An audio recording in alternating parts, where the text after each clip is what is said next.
All right, this video is called Exposure, or How to Stop Worrying and Love the Manual Mode. I think a lot of people are terrified of the manual mode, so why use it? You've got all these automatic things, right? Isn't the camera programmed to do all this stuff for you? Well, not so much. One, the manual mode is going to allow you the most control over your camera. If you want to make changes to your picture, if you want to artistically express yourself with the controls of your camera, you want to be in the manual mode.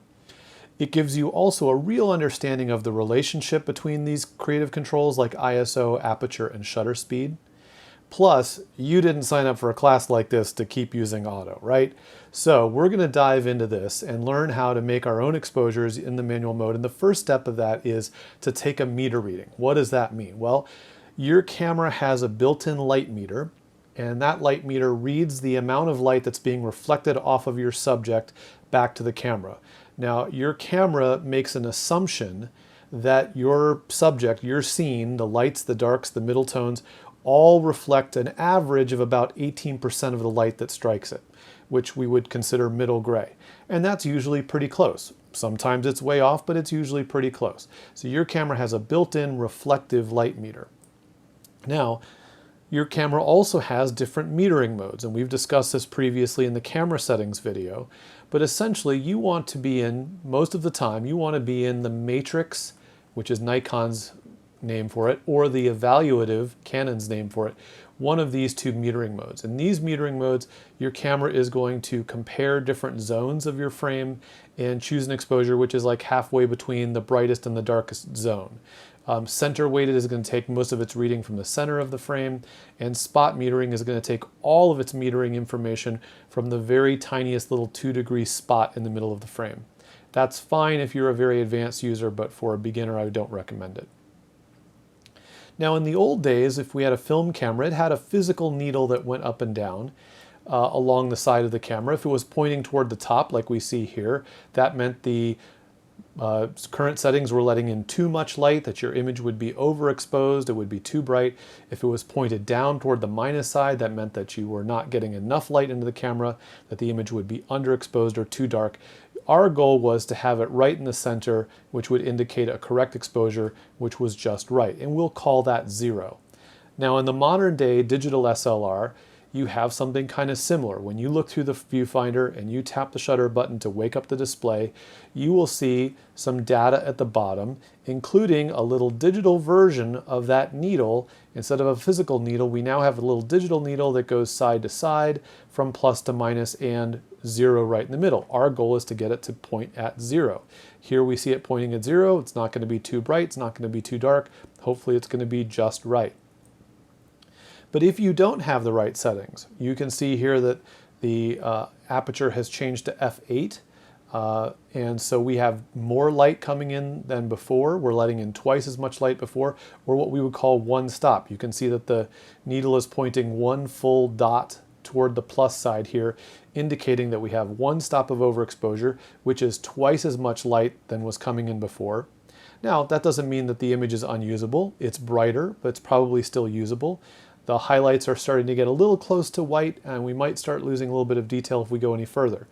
And here is a little further. Now this is 2 stops overexposed, which is 4 times as much light as ideal, and we're starting to blow out the highlights. This is not so good, probably not usable.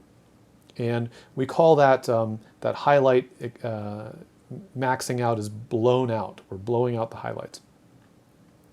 If we underexpose, now we're using 1 stop less aperture than we had originally. Originally it was f11, now it's down to f16. That's a smaller aperture, it's letting in less light. It's letting in 1 stop less light, which is half as much light as we were letting in before. And the meter, as you can see, is indicating that by pointing to 1 full dot, 3 little dots, but 1 full dot toward the minus side. And our image is darker. Is it unusable? No, it's okay. We could probably brighten that up a little bit. It would be okay. It's not ideal, but it'd be all right. Now, underexposure is worse than overexposure. A little overexposure is not such a bad thing. A little underexposure can be dangerous. We start to lose detail, or we start to have that detail rendered with fewer levels of brightness in a digital image. The detail would not be as good. 2 stops underexpose, really bad. Now, so it's getting very, very dark, probably not so usable. It certainly would not be an image that I'd want to try to edit with. And our shadow tones are getting approaching black or hitting full black and what we call blocked up.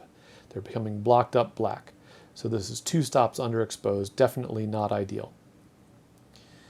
Let's talk about how we actually put this to use. How do we make a basic exposure? Let's think about our 3 controls. First of all, our ISO, which I have here along the left. The ISO is the sensitivity of the sensor. We generally set this based on the lighting condition. We're going to use a low number when there's a lot of light, like sunlight, we would use 200, 400 if there was a little bit of overcast, 800 if it was like heavy clouds or sunset, 1600 if we were indoors but a fairly bright lit situation, and even higher like 3200 if it was evening time or if we were indoors but there wasn't much light. Shutter speed. This is the amount of time you're letting the light into the camera for, and it's in fractions of a second. Generally speaking, we're going to set a 60th of a second as a starting point. We are not going to go any lower than a 60th of a second. A 60th of a second is the slowest shutter speed we can use, and be pretty sure we won't get camera shake or a blurry picture. We can use faster than that, that's no problem, but we don't want to use slower. So for right now, we're going to set a 60th of a second. And in the aperture, we're going to vary the aperture to get the needle to get back to 0. In other words, we don't know how much intensity of light we will use at a 60th of a second. It will depend on how bright our subject is.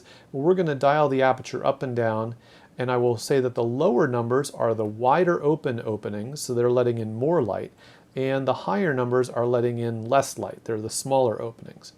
So this will change the volume of light coming in to balance out what we do at the shutter speed. So let's say you point your subject at the scene, you choose 60th of a second as your shutter speed because we know that's going to keep the camera still, and now we change around the aperture back and forth until the needle gets to 0. And let's just say as an example, this is not a rule, just as an example, that the needle happened to come back to 0 when we got to the aperture 8. In apertures we refer to as f-stops, so that's f8. So at f8, that brings the needle back to 0. And okay, that's a good starting exposure. That's our base exposure. And you can go ahead and take the picture, and it should be reasonably bright. Again, this is just an example, this particular set of aperture and shutter speed. But that's not the only way that we could make that exposure. What if we had a moving subject in the scene? What if I wanted to stop action on a moving subject? A 60th of a second is probably not going to be fast enough to do that. What if I move up to a 500th of a second, which is much faster?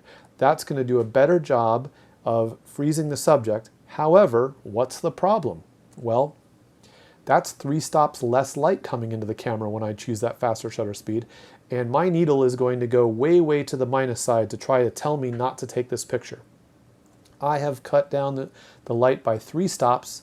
I can go ahead and take this picture and I will freeze the movement of that subject, but it's going to be so dark it won't really matter. I won't be able to tell that. So what can I do to make this okay? How can I still use a 500th of a second and still have a bright picture like I did before? And the answer is the aperture. Because I took away 3 stops of light by going up to a 500th of a second, I now have to, or you would have to, bring back 3 stops of light by using a lower or wider open aperture. A lower number is a wider open aperture letting more light into the camera. And so because I did 3 stops less light with the shutter speed, I have to give back 3 stops more light with the aperture. And this should bring the needle back to 0. It should be the same amount of light that we had coming in before. It's kind of like filling up a glass of water. If you want to fill up the glass faster, you're going to open up the tap more and let the water pour in. Same thing here. In order to get all of that light into the camera in a shorter amount of time, I'm going to let that light pour in at a much greater volume. And this works the other way. What if I wanted to use an aperture of 22? Now I might want to use that because that gives me deeper focus or more focus from foreground to background, what we call a deeper depth of field, something we'll discuss more later in the course. Let's say I choose f22. That's a smaller opening. It's 3 stops less light coming into the camera. And again, my needle is going to point to the minus side to try to tell me that. So how do I make this okay? What if I really still want to use f/22 as my aperture and not have a very dark picture.